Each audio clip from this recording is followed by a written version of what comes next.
Yeah. Hair flip, yeah, I'm a badass bitch. I don't like it. Hair flip, yeah. Oh my god. So you guys should be happy. Oh my goodness. Hair flip. But anyways, hair flip. Hair flipping on these toes. Hi.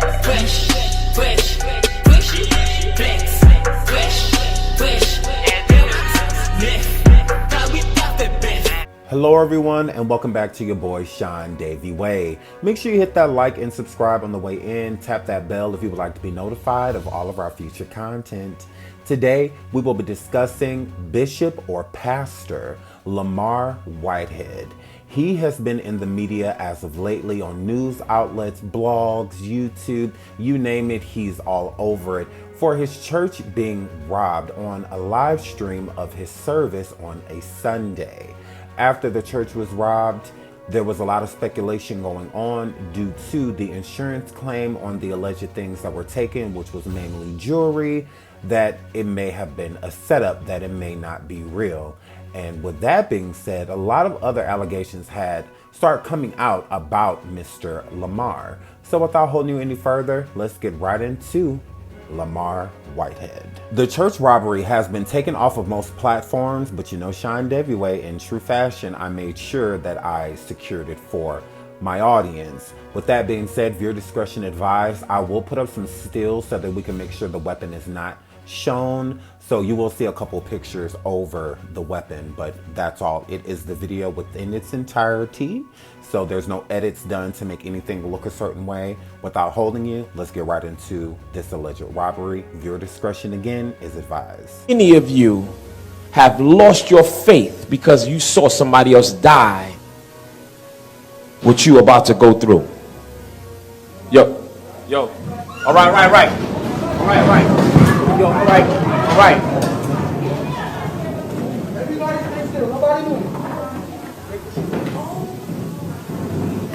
Nobody move.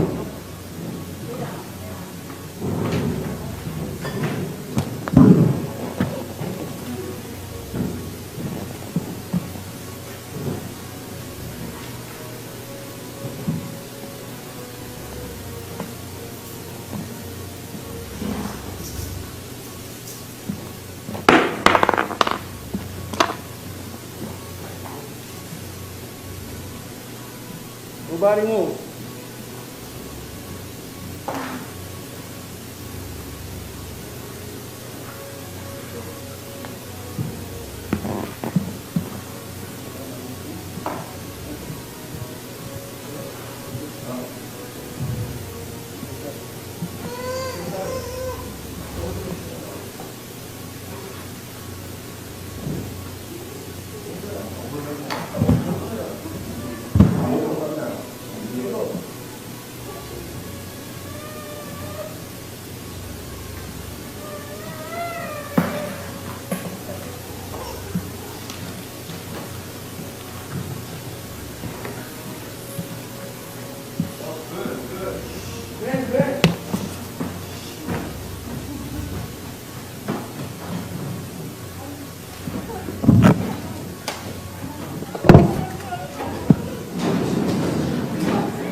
Come on, hustle. Hold me. Hey. Nico, go. Oh, God. Please, Nico. Stay there. Just stay. Don't move. Come here. Come. Go to your mom. Go. Oh, Jesus. Just stay there, okay? Come on, Jalen. Just don't worry about no fucking iPad. Come on, it's an exit this way. Come on, it's an exit. We gotta exit. Stay right here. Sit. As you see, when the robbers enter the building, the pastor goes down to the ground immediately during this live stream. During that time, he is off camera when the robbers are taking whatever they are taking from him, whether it's jewelry, money, wallet, whatever they're allegedly taking. We can't see it, but we can see some shuffling, so there is something happening.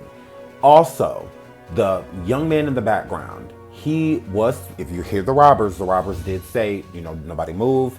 And then he also told the people to get on the ground. So that's another reason I was confused by the young man in the back, because if he told everybody to get on the ground, it's like, why not get on the ground? He just sat in the chair. So I don't know if he was doing that out of confusion or what. But the pastor states that these men were watching him because they came into the church and they allegedly robbed him and his wife. But he said that the entire congregation was robbed, and that is not true. From his story, only he and his wife were robbed. So again, with him changing things that happened along the way, it's like, well, did the whole congregation get robbed, or was it just you and your wife? Another thing with the video, he says that these robbers were paying attention to him because that's how they knew when to come and do what they did.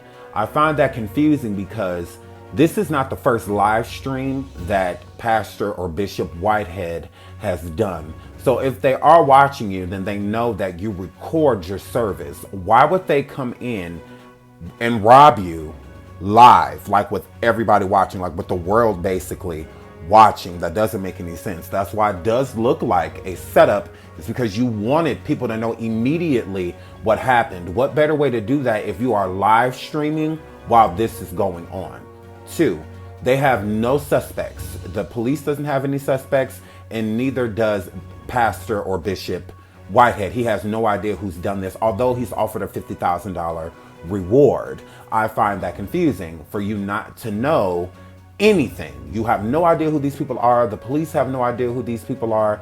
Even more reasons to feel like it was more so of a setup. This type of robbery, this public, they would have caught at least 1 or 2 of the assailants. For them not to have caught anybody, it's like a setup, you know, is what it's looking like. Now, I'm not for sure saying it's a setup, but to make a phone call and have people come from out of town and come do something real quick and go back out of town, it's harder to find those type of people.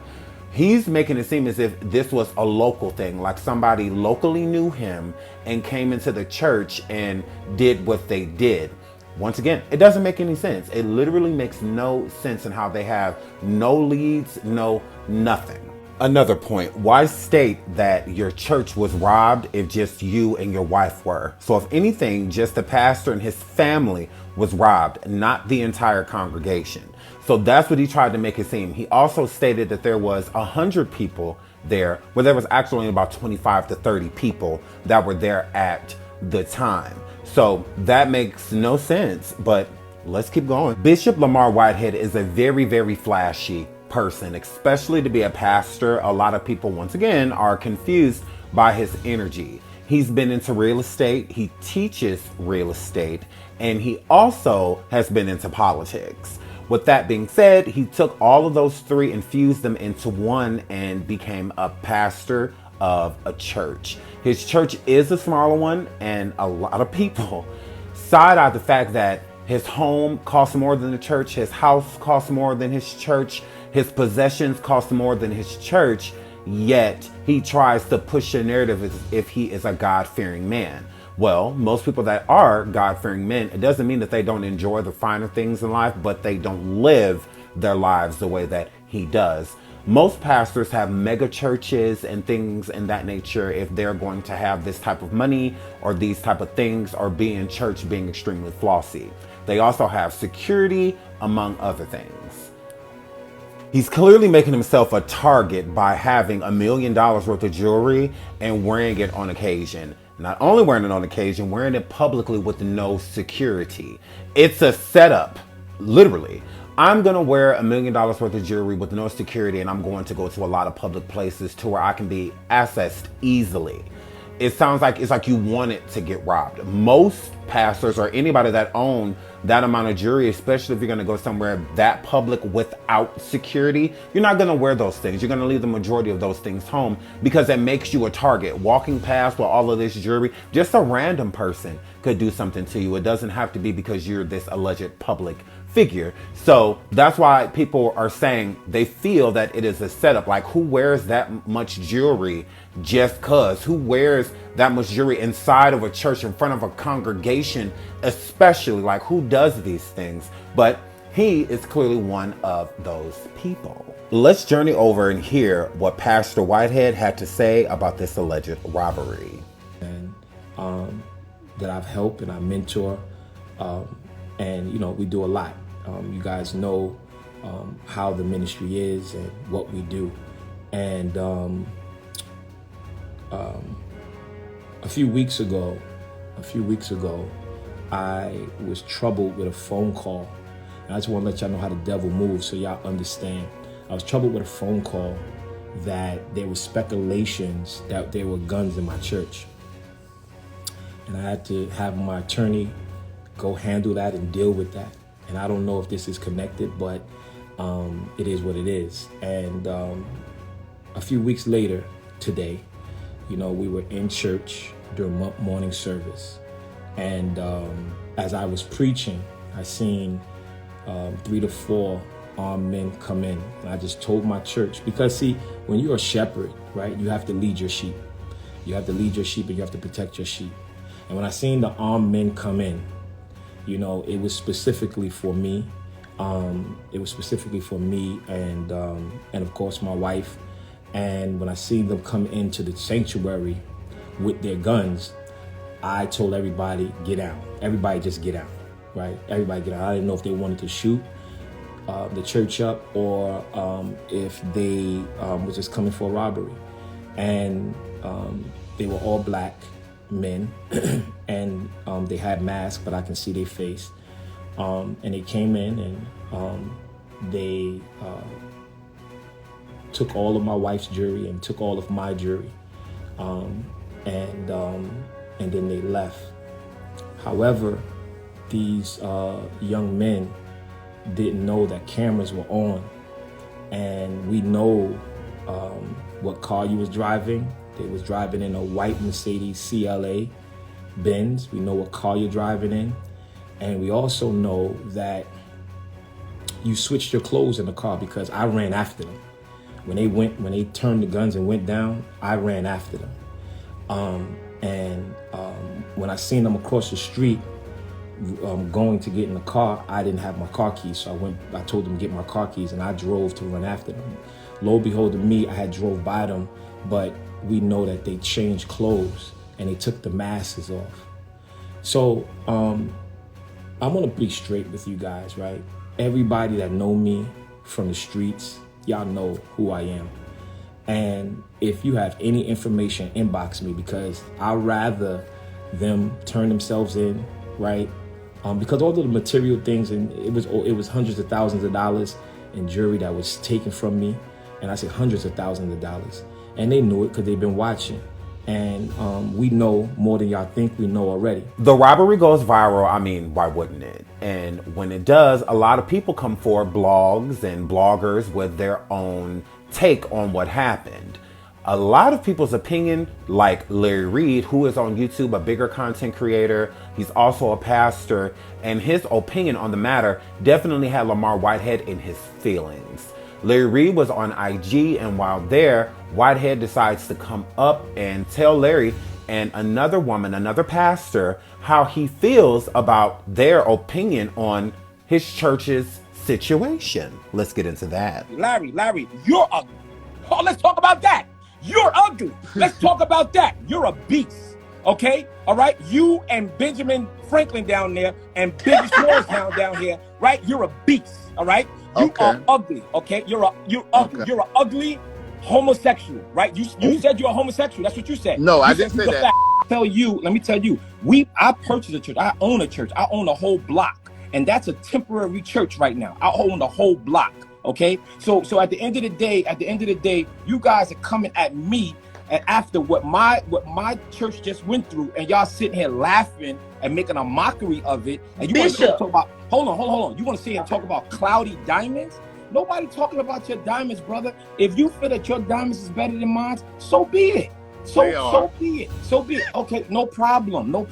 Then you wanted to talk to me about our discussion about. You don't have to be angry. I'm not angry. I'm not angry at all. But at the end of the day, when I'm looking, my team sends me your live, Larry. I never disrespected you, brother. job is to talk about what is viral. I did you a favor. No, I don't need no favors from you, Larry. My question to you is, You gonna let You me do talk? though. You gonna let Larry, me talk? excuse me? You do. Ma'am, I don't even know you, ma'am. All right, But so you you're can just stay looking. out of this one. I don't But even know you're- you. All but right, you're I don't even know looking. you. But You're trying to include you're yourself looking into for this. help. You need to go and get some weight loss if you want to get Sir, sir, you are so sir. late. If you want to sit here and Okay. laugh about what happened in my Okay. church when we got armed robbed, you're fat. That's what you are. You're Okay. a fat slob. I don't know you. Okay. All right. Larry Reed never said anything negative about Pastor Whitehead's family or making fun of the fact that there was weapons and things placed in front of children and stuff like that. They never said anything like that. Whitehead was just upset that Larry did not feel sorry or feel badly for him, didn't pity him and coddle him. So since Larry didn't do that, he took issue and said a lot of negative, disrespectful, distasteful things that a pastor should never utter, especially someone that is supposed to be leading a flock. I understand Larry's take because there is a lot to gain from this robbery. Remember, the robbery went viral because it happened during a live stream. So the information went around the internet immediately, super fast, like a soaring lightning bolt. It went around the internet. With that being said, his congregation is small, so it's not just about the jewelry and making an insurance claim on the jewelry. Think about how many new followers and new people will come to this congregation knowing what happened. So you get a chance to make your church bigger off this information by putting yourself on the map, because not only are you a church, but you're a church that was robbed. Even more reason for people to feel badly. Sad fish is one of the biggest sad fishes of the year. So people are going to know that location, where it is in Brooklyn and whatnot, and that's going to make them want to support as well. So I do get why people feel like this was a setup, because there is a lot to gain from something like this. Bishop Whitehead knew what he said to Larry Reed was completely wrong. He said a lot of disrespectful things to both parties, to the young lady that was up there on the panel as well. All of that was unnecessary. He made it seem as if Larry Reed attacked him. He did not.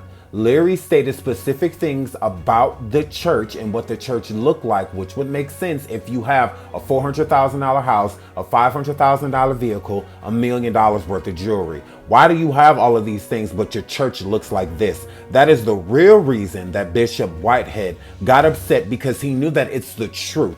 Why does your church and your congregation look like this if you have all of these things? What's more important, your lifestyle outside of the church or your lifestyle with the church? So let's get into Whitehead coming forward, basically apologizing. I don't know, you guys tell me in the chat, does this seem like an apology to you, although this was what it was supposed to be? It's a machine.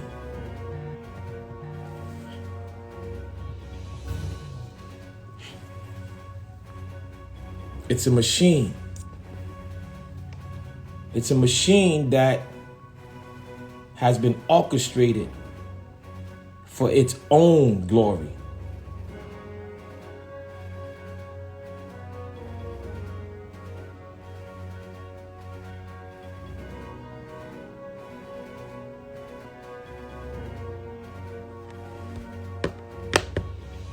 So I say all of this to say, I first want to apologize because my team sent me a live from a blogger. And all he was doing, and I don't even want to say his name because I don't even want to give him credit anymore. He did enough damage.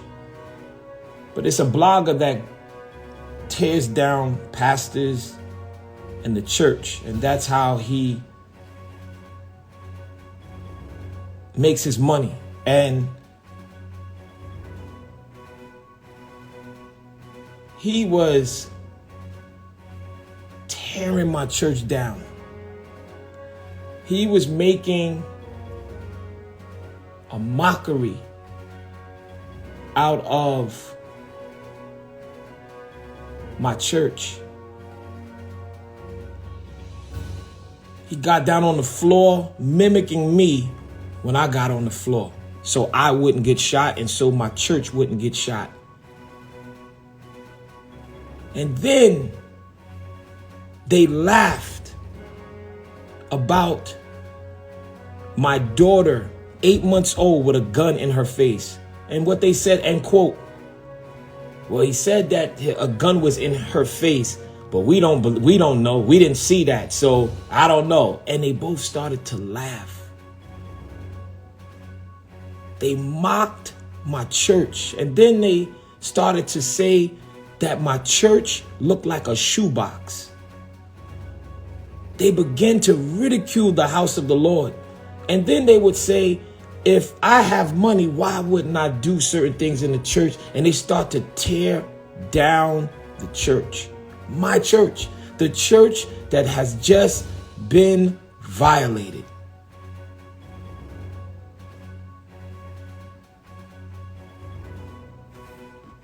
The church that just been violated.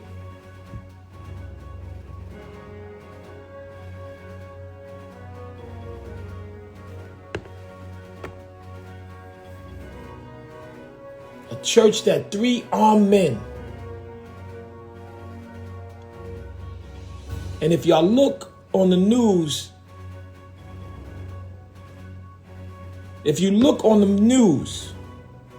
you will see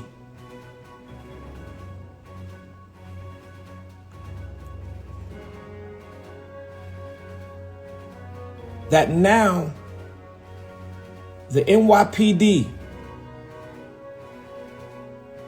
has released some of the footage of these 3 villains.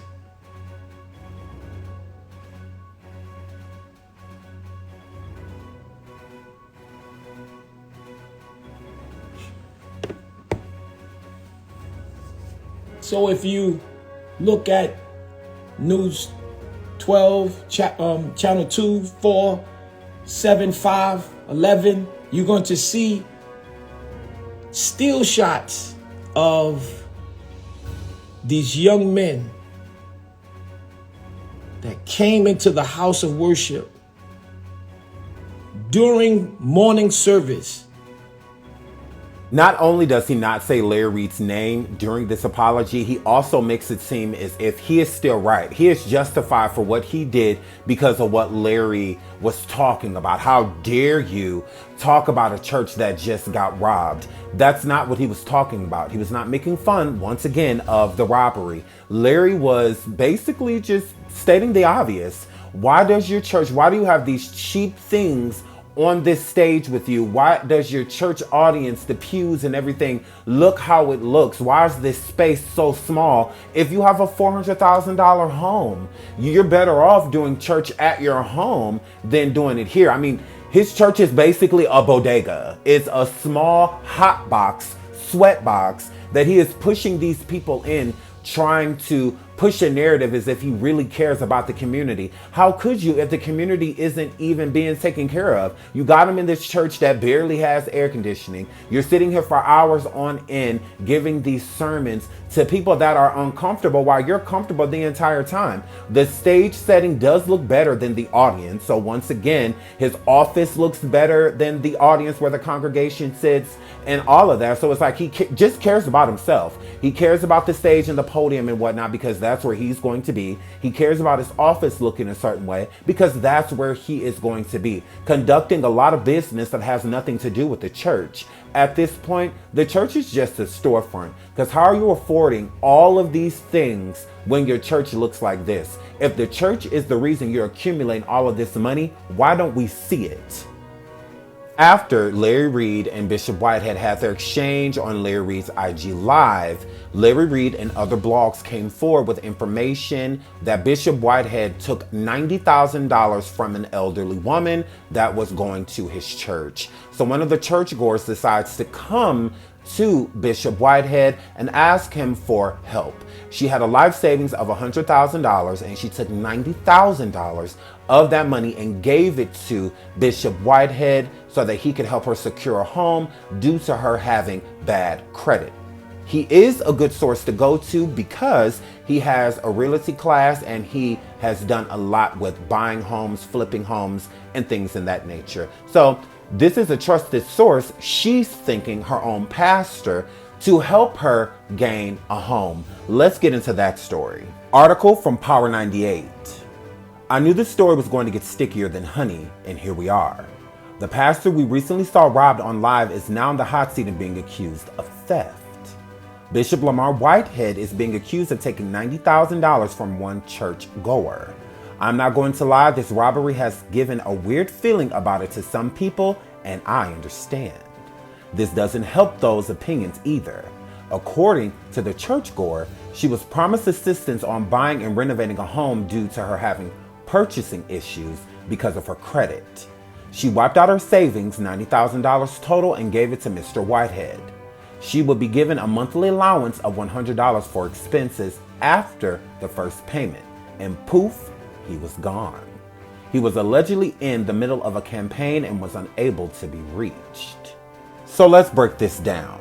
An elderly woman named Pauline decides to give her life savings, which she had $100,000 saved. $90,000 of that was going to go to Bishop Whitehead to help her purchase a home. Now, for $90,000, most homes are going to be fixer-uppers. That's where the renovation comes in. So not only was he going to help her purchase a home, he was also going to help renovate it, meaning that he was going to be sending the contractors and whatnot into the home to fix it up. Rather he's helping, or rather he hires a team to do a form. During the process of him purchasing her a home and renovating the home, she was going to be given a $100 basically stipend to live off of. So she was only going to have $100 to buy food, clothing, necessities, anything that she needs. All she was going to have was $100 to do so. And the pastor was supposed to be providing that $100, which how can anybody live off of $100 a month? It's crazy. But that's the story. That's what happened. He states before denying it, because he denied that he owed her anything and that she gave him anything, and he started ducking and dodging her. Like the article said, poof, and he was gone. When that happened, she kept contacting him like anybody would do. Hey, I gave you $90,000. Where's my house? And he was on a campaign tour at the time.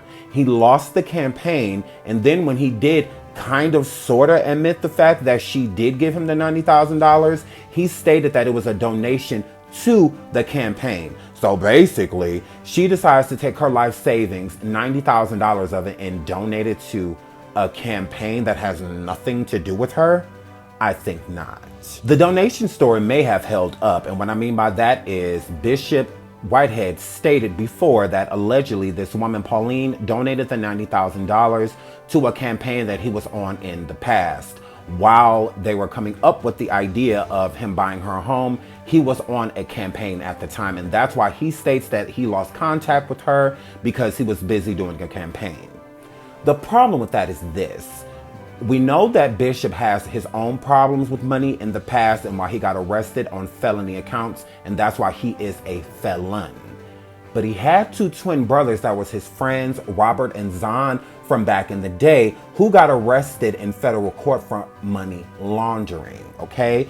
For fundraisers that this alleged restaurant that the brothers owned that they would have. There was a lot of lying going on, a lot of taxes that were not paid, and a lot of profitable situations that they brought up and said that they were getting money for, and that was not the truth. Meaning they were saying that they were raising money for certain causes that did not exist. That is the problem. This is for breast cancer, and then you find out that this whole breast cancer foundation doesn't even exist. That is what was going on. And who was one of their very close friends at that time of them being caught in this money laundering scheme? You guessed it, Bishop Whitehead. Article from DNA Info. Mayor Bill Blasio, Brooklyn Borough President Eric Adams, State Senator Jesse Hamilton, and several other local politicians have hosted fundraising events at a controversial restaurant that felons operate and that owes hundreds of thousands in unpaid city, state, and federal taxes, court and city records show. The operators, twin brothers Robert and Zahn Petrosans, pleaded guilty in 2014 in Brooklyn federal court to a money laundering scheme. The twins are part owners and operators of 3 Brooklyn restaurants, including Woodland, a Flatbush Avenue restaurant and nightclub that has drawn neighbors over the past 7 years for loud music and rowdy patrons, court records show. A pal of Adams, who's a convicted felon, Bishop Lamar Whitehead, has also been a supporter of the petrol signs. In November 2014, Whitehead wrote a letter of support to a federal judge on behalf of Robert Petrosant before the restaurant owner's sentencing for the money laundering scheme, according to a court filing. Whitehead asked the judge for leniency, saying Robert had partnered with Whitehead's nonprofit Leaders of Tomorrow Brooklyn to teach kids about cooking and healthy eating. Whitehead got out of prison in 2013 after serving 5 years for identity theft and grand larceny. Has been scrutinized for his close ties to Adam. He used to have his chummy relationship with the borough president to promote his nonprofit, but some of the organizers' youth programs were bogus. According to an October 2016 New York Post story, the Brooklyn District Attorney's Office sent a cease and desist letter in November 2014 to Whitehead because he falsely claimed that his nonprofit had partnered with the DA's office on a justice initiative. Let's break this down. So back then in 2014, 2016, in that era, Mayor Bill Blasio, the Brooklyn Borough President Eric Adams, State Senator Jesse Hamilton, and others were all working with felons. Now, Robert and Zahn are felons, and with them being felons, twin brothers, they were doing a lot of sketchy things throughout the restaurants that they own. And a lot of the fundraisers were found out to be bogus. So all of these people are involved, they're just as guilty, but since it wasn't literally their fundraiser and since it wasn't happening from their establishment, they were not charged. And while all of that was going on, these are all people that are public figures that have ran for office, have worked for offices being mayors, state borough presidents, and they're all basically crooks. Bishop Whitehead was working with all of these people, even getting in trouble by the DA's office by stating that he was working with them and had a bogus fundraising site for the youth in Brooklyn. So he's known for doing sketchy things and doing a lot of things that are illegal, which is setting up funds and foundations to buy this jewelry and all of this stuff and not giving anything back to the actual community. So he's been doing these things. Another thing to pay attention to, when Bishop Whitehead was running for office, he was doing it with these same bogus people, these same people that have a lot of illegal activities going on and should all be arrested. So when he says that I was running for office and that I had a campaign going on, think about all the illegal things that were going on with him working with these type of people. Everybody frowns upon these people. Eric Adams, Mayor Bill Blasio, all of these people are looked at as crooks. They're looked at as felons and whatnot that haven't been charged. And he was right there in there with these people. So think back on the campaigns and all of the things that he's doing and saying that he has all of these fundraisers for the youth in Brooklyn and all of that. It's all lies. It's all so that he can accumulate a lot of money so that he can buy the things that he's buying. I believe that the church is a, like I said before, storefront. He uses the church to make people think that he's raising all of this money, that he's getting all of this money from people, when he's actually doing things behind the scenes, setting up illegal foundations and whatnot just to buy lavish things. Whitehead comes forward and puts an emergency press conference together. This just happened today. He also acknowledges the fact of Miss Pauline, the woman who says that he stole $90,000 from her. He responds to that, but he also responds to a lot of other things. So let's get into the press conference he did today. Me. And I told them that he must turn himself in. And they agreed, and they trusted me. And when we got to the end of the surrender, the media portrayed me as the bling bling bishop. They portrayed my car. They talked about my Fendi jacket. They talked about me. And they did not even want to talk anymore about what the bishop has done. This was a man that was wanted for murder. This was a man that was alleged to commit a crime against a New Yorker. One of, if not the greatest city in the world. And after that, my life changed. Because all the media started to plaster me, not as a bishop, but as a black man that was convicted, that has a felony. And nobody else wanted to talk about what Mr. Whitehead has done. Nobody wanted to talk about that. The young man turned himself in and surrendered. Side note, so what Bishop Whitehead is stating here is that he's done so much for the community and everybody just wanted to look over it when he had to Q-train Power, the one who took a life and had him while he was at large and was supposed to bring him into the police station to turn himself in. He's saying that people overlook that he's done good for the community. Well, he never actually had the Q-train Power turn himself in. He turned himself in on his own. When he came in to be arrested for the crime that he committed, Bishop Whitehead was nowhere in sight. So he actually did nothing. Nothing. He involved himself in something because it was viral just so he can get a bunch of attention to himself. But when it came time for him actually to turn the Q-train Power in, he did not do it. The suspect turned himself in by himself. So he didn't do anything. That's why the media went to, oh, the flossy, the drip drop pastor, you know, and whatnot, the flossing pastor, because you didn't do anything. All you cared about, what it seems, is being saw. You just wanted to be seen. That's all that mattered. You didn't care about bringing this person into justice because you never did so. So let's keep going. Because of clothes he wear and the jury he has. Well, I want to take you back to June 17th in 2015. 9 people were killed during a worship service at Emmanuel African Methodist Church in South Carolina. That pastor didn't have chains. That pastor didn't have a nice car.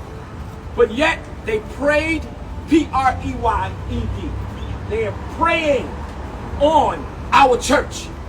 What about in 2017, another black church in Texas? 26 church members died and 20 wounded because they walked in our church and did what they wanted to do. This is the first time this ever happened in New York City. The first time ever. So therefore, if we don't protect our houses of worship, they're going to be copycat crimes, just like this. And I want to call on the governor, I want to call on the mayor, I want to call on the Congress, the council, and the assembly. They need to pass a law expeditiously that pastors of houses of worship and anyone under the ecclesiastical staff need to be able to have permits for firearms. If the teachers can have it, we should be able to have it. No matter if we have a record, it should be exempt. You know, Sean W. pays attention to everything. So if you pay attention to earlier in this video, we played one of the first lives that he did after the robbery, which was the same day when he was dressed in the red. He states that there was a rumor that was going around that he had firearms inside of his church. This is not a coincidence that he's coming forward stating now that even if you have a record, because he is a felon, so he's not allowed to be around any firearms or own one. So with him being a felon, he's stating that I'm a pastor and I need to protect my congregation. So with me having a felony or not, I still should have the right to bear arms. Now, most people would think like, oh, okay, well, he's just trying to push a narrative for himself because he knows that he's not allowed to have weapons and it's been rumored that he's had them. That's not what my mind went to. My mind went to this. Did the pastor allegedly set up this robbery so that he can have weapons? Think about it.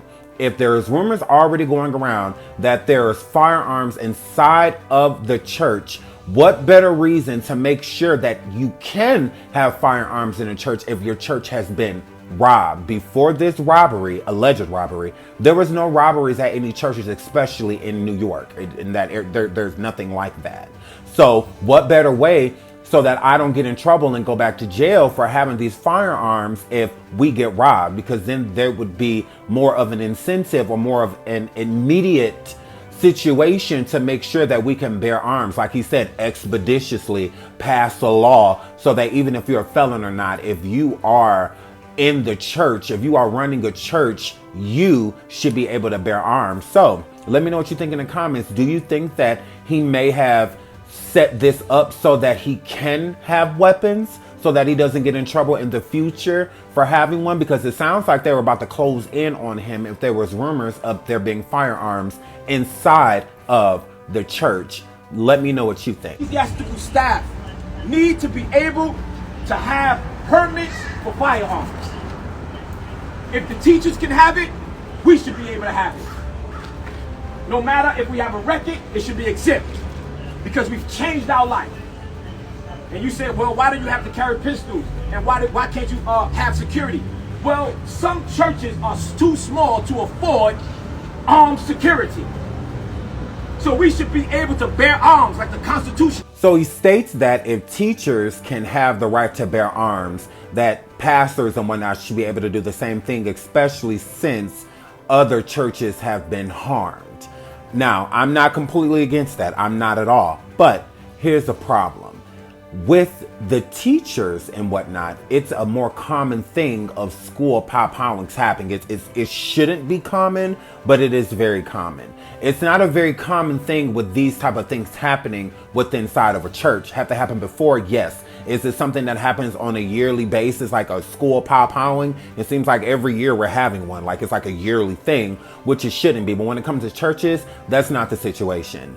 The pastor also states that people are saying like, oh, well, it's my fault because of me being flashy. If I wasn't flashy, then that wouldn't have happened to my church. That is absolutely correct. If you weren't so flashy, like you said, those people came in there and targeted you and your wife, the flashiest people in the church. If y'all weren't being so flashy, maybe those people wouldn't have had a reason to do what they allegedly did to you. So that is absolutely correct. Another thing I find mind-boggling, he says that a lot of small churches cannot afford security. You got robbed for $1 million worth of jewelry. $1 million. You have a $500,000 vehicle, a $400,000 house. You can't afford security? That literally makes no sense. You don't need to bear arms when you can pay someone that can legally bear arms. It sounds as if this is all selfish. You're doing this for you. You want the right to have a weapon is what it sounds like. More so than you trying to protect a church. There's another reason why I feel like this was a setup. Instead of sitting here talking about teachers and pastors and all of this stuff that need weapons and whatnot to have the right to bear arms because these things are happening, why wouldn't the main reason you want to bear arms, meaning he didn't have to say anything else but this, the main reason you should be able to bear arms, Bishop Whitehead, is because the suspects are still at large. Why bring up other church pop-howlings and school pop-howlings when the suspects, the people that did this to you, they're still free. They can come back at any moment. But you're not talking about that because you don't care about it, because it doesn't seem as if it was real. But let's keep going. In the lawsuit accused you of stealing $90,000 life savings. Did you do that, and what is your response? Well, today, as one of the CBS reporters so kindly brought to our attention, and my attorney also brought to my attention, we gained a victory today. We gained a victory today. Y'all do your own research, but I can't get into the legality of this fictitious claim against me. So we gained a victory today. So everybody that's been posting about Bishop, I want y'all to understand that y'all are seeing a true man of God. Reporter asked Bishop Whitehead about the lawsuit that is against him with Miss Pauline. Now, that is the elderly woman that we spoke of earlier that gave him $90,000 to help her find and buy a home. He states that his attorneys told him today that there was a victory within that case. That is definitely a big fat lie. Why that is a lie is because the case is still ongoing. Nobody withdrew their lawsuit or anything like that. There's no settlement or nothing. So at this point in time, he's still being sued by her, and he could still owe up to more than $90,000 with this lawsuit. So there he goes again, right in front of us, telling us bold-faced lies. Actually, the numbers, the 400,000 and the 1 million, they come straight from the NYPD. That's how we're reporting it. And I actually asked the NYPD how they got those numbers, and they said that they said like the tag reports the numbers. So So I was wondering, first, how did the $400,000 number come up, and then how did it go up to $1 million? You have to ask the NYPD for that. Can't I ask tried me. to ask you. No, I'm telling you to ask them. That's the question we're not going to address at this time. Yeah. So next, who's another question? Ask them. That's the question we're not going to address at this time. Yeah. So next, who's another question? Is there a more accurate number that we can report? My legal team told me do not get into the value of any property. So you guys do your research. You guys do what you have to do, but those numbers are inaccurate. Stolen jewelry has come back into play. This reporter is questioning Bishop Whitehead about the changes in the amount of the stolen jewelry. Initially, it was $400,000 and then it changed to $1 million. So this reporter contacted the NYPD and asked them, hey, why did it go from $400,000 to $1 million in missing jewelry?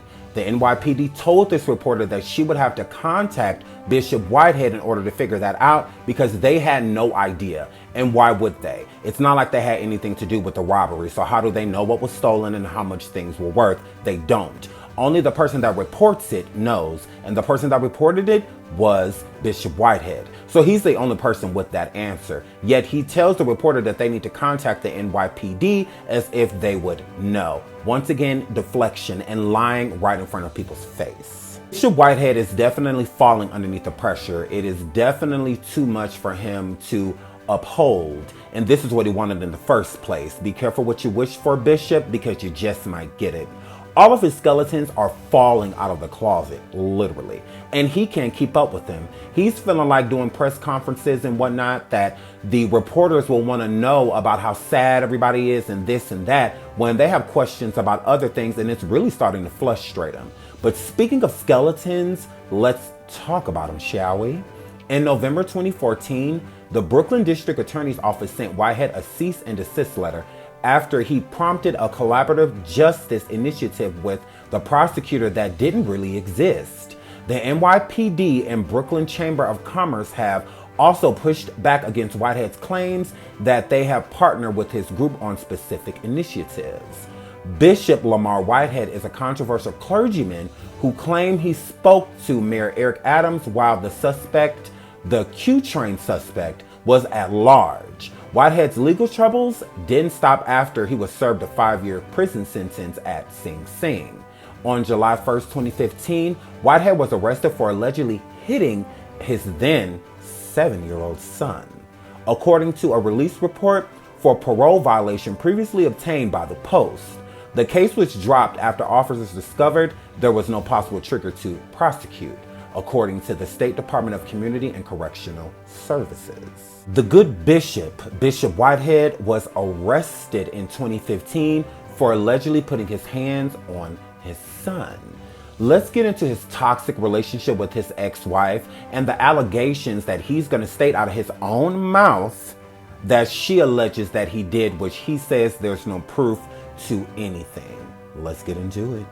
People going through, like, you know, many nights I cry missing my son and missing my daughter. You know, my ex-wife have called Child Protective Services at least 30 times on me, right? And y'all might say, well, Bishop, why are you saying this? Because I'm gonna use my platform. I'm a known influencer.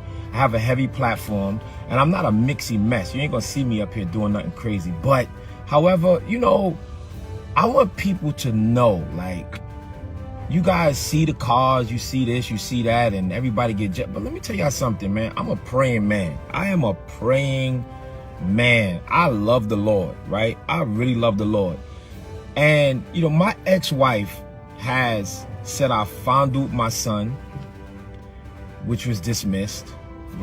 She said I fondled and I molested my son and didn't even know that the 2 prior CPS cases that she filed against me, the actual CPS workers were at my house and they knew it was impossible. She did that twice. She did that with my son and my daughter. She said that I brought my daughter into the shower and rubbed my genitals on my daughter's head. She filed a CPS case, which was a lie. It was dismissed. And then 3 weeks later, she said, I put my fingers in my daughter's vagina and made her bleed. Now, the reason why I'm saying this, y'all, because y'all didn't know nothing about this. Y'all didn't know nothing about this. We hope you all enjoyed part 1. This video is not to condemn a black man or try to destroy or degrade him. It's just facts are facts. When you're doing something wrong, the community does not need to support it. When you're doing something right, we should definitely get behind you and band together and try to make a significant change. Keeping this man in jewelry and nice cars and homes and stuff like that, I just don't feel like that should be the priority of a community that is failing. You know, Brooklyn is a very hard place to live in. There's a lot of poverty and a lot of things that the black community especially goes through. And a place like this church and these people could be very significant to the community and help out. In part 2, we will break down more of Bishop's past, especially with the ex-wife. There's a lot of things to break down, a lot of DHS calls, among other things. So, if you like this video, make sure you hit the like, subscribe if you have not already. And until the next video, I love you all. Bye. Flex,